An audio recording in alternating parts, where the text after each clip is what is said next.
ассалому алайкум дӯстони азиз, хушомадед ба канали Dom TJ.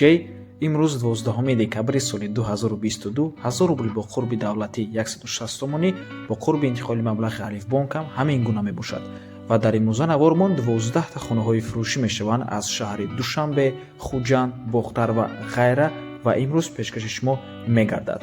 ду хонага бо ремонт дар шаҳри Душанбе бо нархи амагӣ 330 000 сомонӣ, ду хонага бо ремонт 198 000 сомонӣ, ду хонага дар цирк анехтараш гӯем байни цирк ва профсоюзи шаҳри Душанбе, чорхонагаи фурӯшӣ дар 102 микрорайон ва квартираи фурӯшӣ дар 9 километри шаҳри Душанбе бо нархи амагӣ 185 000 сомонӣ ва дигар хонаҳои фурӯшии арзон, хуб ва срочнӣ. Барои ҳамин ҳатман навормона то охира тамошо кунед, то ки варианти хуба аз даст натиҳен, лайк монед ва дар каналмон обуна шавед, то ки аз наворҳои нави мо бохабар бошед. тамошобинони гиромӣ, барои реклама ба рақамҳои 907 14 55 15 танҳо дар WhatsApp ё ки мо муроҷиат кунед. бисёри бад гап намезанем, рафтем, лекин пеш аз сар шавед набор як рекламаи кӯтоҳ. ин реклама танҳо барои занҳо мебошад. кор дар компанияи Faberlic тариқи телефон. мехоҳед дар хона нишаста соҳиби маблағи муфид гардед. пас ба шумо ширкати Faberlic-ро тавсеҳа медиҳем. дар ин ширкат тамоми маҳсулоти хонаро ёфта метавонед. либосҳои кӯдакона, либосҳои занона, косметика бо 20% скидка. нависонед, ҳамашро мефаҳмонанд. ойлик аз 700 то 7000 сомонӣ. шуморо регистратсия мекунанд, корро мефаҳмонанд, туҳфа метиҳад компанияи Faberlic. барои қадами аввал, барои дуюм қадам, сеюм қадам ҳам туҳфа мегиред, ойлик мегиред. метавонед директор шавед ва ойлику бонусҳо гиред. хубии ин кор дар он аст ки дар хона нишаста кор мекунед. барои маълумоти бештар ба ҳамин рақамҳо муроҷиат кунед. танҳо занҳо WhatsApp доранд. аз номи канали Dom TJ пурсон шавед. хонаи фурӯшӣ дар шаҳри Душанбе, ду хонага бо масоҳати 48 метри квадратӣ дар панҷумо шонаи бинои новостройка. хона таъмири нав дорад ва ҷойгир аст дар ноҳияи Шоҳмансури шаҳри Душанбе дар 9 километр. пушти пажарка, маршрути 15 ба пеши хоная мегузарад. масҷиди калон дар наздикиш аст, ду мактаби миёна, 3 садик, ду бозори калон ҳамашон дар наздикӣ мебошанд, поликлиникам дар наздикӣ. хулас беҳтарин ҷо, мегӯяд соҳибаш. хона люкс сохтагӣ бо тамоми чизу чораш, мегӯяд соҳиби хона. нархаш бошад 330 000 сомонӣ, боз савдо мешавад. марҳамат.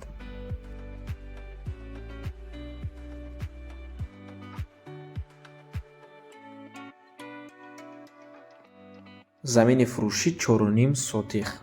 нархаш 110 000 сомонӣ мебошад. оғилқатӣ ҳоҷатхона дорад. ҷои шудаш ҳамин 110 таяй. оғилқатӣ ҳоҷатхонаш падаркая мегӯяд соҳибаш. дар тарафи ноҳия рӯдакӣ чойхона, дачаҳои радиостансияда мебошад. рақамҳои соҳиби хонанда рӯи экран аст. дута дарахти мевадиҳандаам дорад. марҳамат тамошобинони гиромӣ. боз як чизро хотиррасон мекунем. рақамҳое ки охирашон 3541 мебошанд WhatsApp дорад.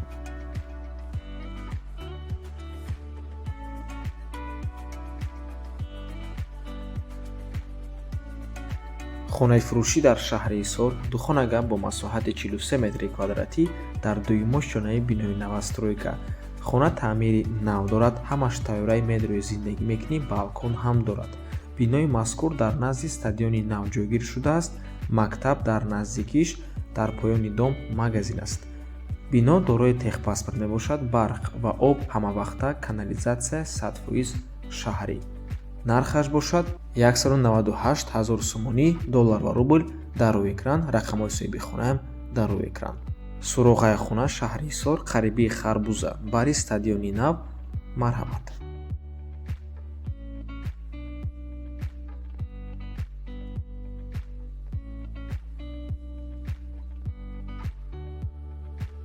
хонаи фурӯшӣ дар шаҳри Душанбе, як хонагара ба ду хонага табдил додагианд бо масоҳати 67 метри квадратӣ дар 13-умо шонаи бинои новостройка. худи бино дар назди роҳи калон ҷойгир аст, байни цирк ва профсоюзда ҷойгир мебошад. дӯстони азиз, кадоме дидагӣ бошед, ҳамун якчанд блоки домҳои нав бардоштагин, ин ҳамун биноҳо мебошанд. нархаш бошад 360 000 сомонӣ. хона коробка, яъне бе таъмир мебошад. сохтмони биноям чӣ хеле ки мебинед, қариб ки ба итмом расидааст.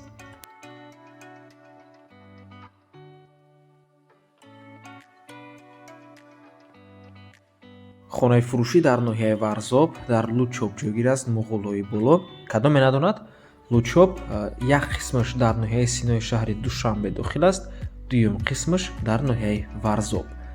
12 сотиқ замин мебошад. Даштаи агароди хуб мешавад. 4 дар хона, баня дар дарунаш, таъмири миёна дорад, ошхона, оғил дорад. Мактаб ҳамагӣ 300 метр дур аст, наздик мебошад мактаб. об ва барқ дорад. 11 километр ай масҷиди Қатар то хона мебошад ва нархаш 260 000 сомонӣ. ҳуҷҷатҳош 1000%. мегӯяд соҳибаш. рақамҳо барои тамос дар рӯи экран. марҳамат дӯстони азиз, рақамҳое ки охирашон 2743 мебошанд WhatsApp доранд.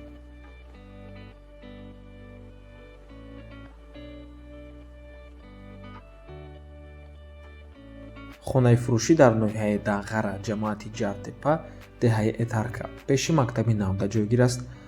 бино 2 ошхонага мебошад. баня ва 2 хона дар якум ошхона ҷойгир аст. дар дуюм ошхона боз 2 хонаи дигар аст. ҳамаш ҳаст ремонтай, туалет, оғили 15 метра, полни семблоқатия гирди хона маҳкамаи дароза ҳаст. ҳеҷ кас зиндагӣ намекунад. 8 моҳаи хонада ҳеҷ кас нест, мегӯяд соҳибаш. 8 сотиқ замин мебошад. ҳавли 20 ба 40 4 кунҷаҳай. нархи ҳавлӣ бошад 200 000 сомонӣ. боз савдо мешавад ва иваз мешавад бо 2 хонага дар шаҳри Душанбе. рақамҳо барои тамос дар рӯи экран. занг занед, пурсон шавед, маслиҳат кунед.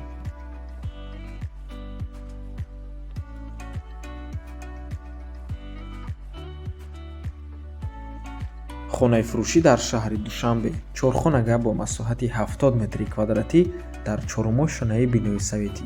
хона таъмир дорад ва ҷойгир аст дар 102 микрорайон. на он қадар дур аз институти забонҳо. кӯчаи Муҳаммадиева 56 мебошад, квартираи 38. худи бино аз 5 ошхона иборат аст. хона дар 4-ум ошхонаш ҷойгир мебошад. таъмир талаб аст, мегӯяд соҳибаш. кухни гарнитур, прихожка, кондитсионер ва термекс ҳаст. трезош пластикӣ мебошанд ва решоткаам доранд. дар хона отопления ҳаст. бо об ва барқам мушкилӣ нест.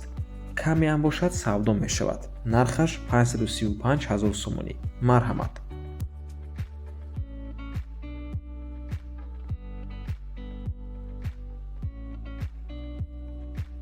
хонаи фурӯшӣ дар шаҳри Кӯлоб, участкаи Лагнон, Шатал. маршрут таксӣ аз пеши хона ба ҳамаи ҷойҳои Кӯлоб меравад. 4 дар хона, 1 калидор мебошад. 2 хонаш 5.5 ба 3, 2 тои дигаш 6.5 ба 3. кухни, баня, аловхона, подвал дорад. дар берун аз роҳи Калон 60 метр дур аст. садиқ мактаб дар наздикиш. аз бозори Калон 2 километр дур аст. рақамҳои соҳиби хона дар рӯи экран. рақамҳое ки охирашон 5757 мебошанд WhatsApp доранд. марҳамат дӯстони азиз. масоҳати замин бошад 6.5 ёки 7 сотиқ замин аст. дӯстони азиз, соҳиби хона аниқ намедонанд. ба ҳамин хотир мо 7 сотиқ замин навистем, ёки 6.5 ёки 7. марҳамат дӯстони азиз. 250 000 сомонӣ мебошад. барои маълумоти бештар занг зада пурсон шавед.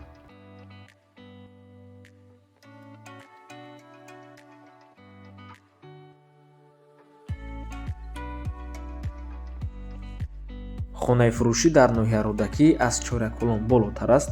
деҳаи маърифатӣ мебошад. кадом менадонад? раҳош через Зарнисори шаҳри Душанбе. дар шоҳроҳи Душанбе ҳисорда ҳамон Чоракурон аст. аз ҳамон Чоракурон болотар мебошад. деҳаи маърифатӣ 4.5 сотиқ замин аст. 4 дар хона шпаклёвка кардагӣ даротреза дорад. боз 2 дар хона алоҳида шкатур кардагӣ даротреза надорад.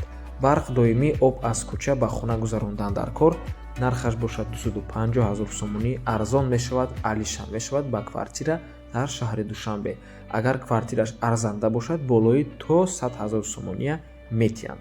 соҳиби ҳамин хона барои ҳамин вариант доштагӣ бошед, ба ҳазур пешниҳод кунед, маслиҳат кунед.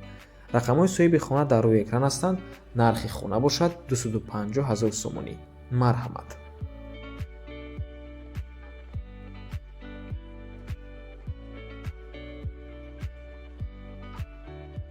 хонаи фурӯшӣ дар шаҳри Душанбе, як хонага бо масоҳати 42 метри квадратӣ дар 10-ум ошхонаи бинои Новостройка. хона бе таъмир мебошад, яъне коробка ва ҷойгир аст дар ноҳияи Шоҳ Мансури шаҳри Душанбе дар 9 километр. соҳибаш мегӯяд ки дом худаш 10 этажа мебошад, то 9 ошоная дом будшидагияй ва сохтмон дар 10 этаж рафтестай. Дом бо об ва барқ пайваст мешавад. аз тарафи фирма бо перегородка дару тиреза сантехникӣ монтаж таъмин карда мешавад. дар атрофи дом масҷид, мактаб, садик, гимназия ва 2 бозор қарор дорад. нархаш бошад 185 000 сомонӣ боз савдо мешавад.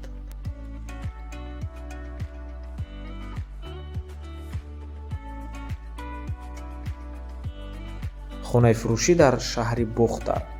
духонага бо масоҳати 48 метри квадратӣ дар чормоҳ шонаи бинои советӣ. хона чӣ хеле ки мебинед таъмир дорад.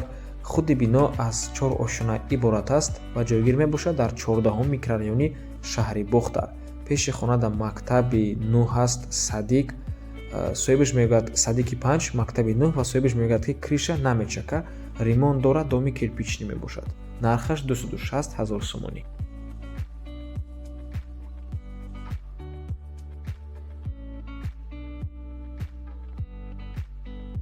хонаи фурӯшӣ дар шаҳри Хуҷанд. як хонага бо масоҳати 49 метри квадратӣ дар дуюмо шонаи бинои советӣ. хона таъмир дорад, вале таъмираш кӯҳна мебошад. ҷойгир аст дар 18 микрорайони шаҳри Хуҷанд, назди тӯйхонаи Принц.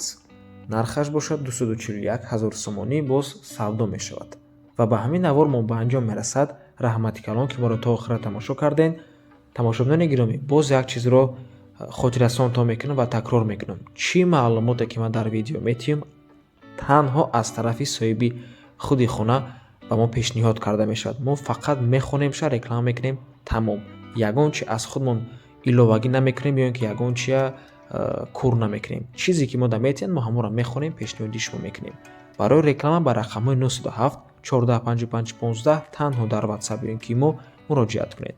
то боздид барори кор. худо нигаҳбон.